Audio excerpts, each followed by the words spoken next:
Today I am at Lake State Forest Campground, and this campground is pretty centralized in Michigan's Upper Peninsula. It is near Gwinn, Michigan, and it sits right on Bass Lake, as you can imagine.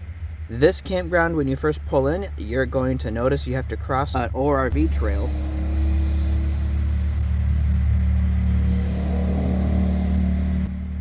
In order to get here.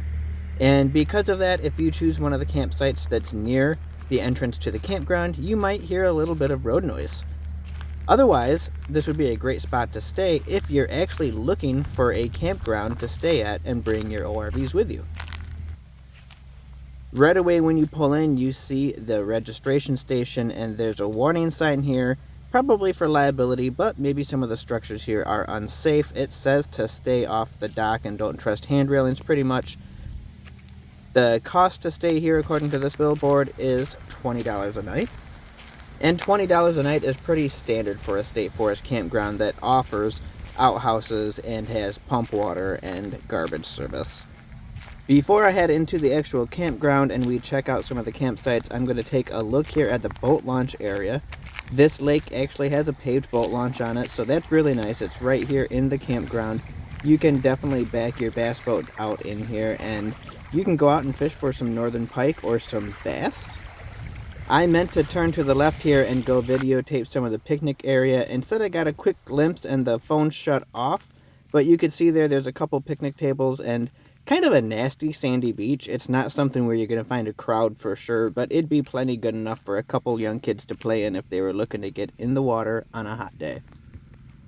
As I walk through the campground here, you'll notice a common theme in this campground, that most of these campsites are going to feel pretty secluded. Like I said, there are 18 sites here at the campground, and most of the sites have plenty of trees dividing one from the other, so you're not going to be hearing your neighbors, and in most cases, you're not going to even have the opportunity to see your neighbor if you're here during the season when the vegetation is growing up. You can see way off in the distance there are a couple campers here, and it looks like they're here to fish. There was a little rowboat out there in the lake. I didn't see or hear them catch any fish, but there are plenty of fish out here in the water, according to the reports that I could find. And campsite number 11 right there, along with several of these other ones. Look at number 10. They're really deep campsites. The website says that it's for small trailer or tent use, but you could easily back a medium-sized trailer into most of the campsites here.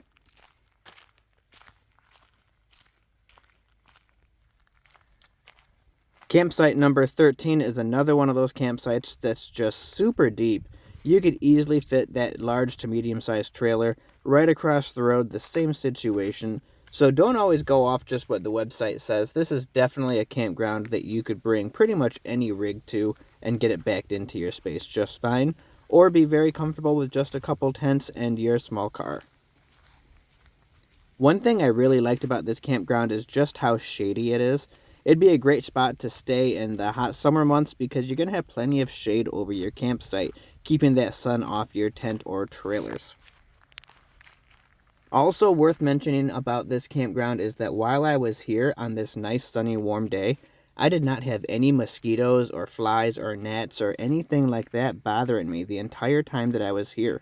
That's pretty unusual to say for a campground that sits right on a lake like this. Granted, it is mid-September, but still there's plenty of bugs at some of these other campgrounds that I visited, so it's a really nice treat to know that they weren't a problem at this one.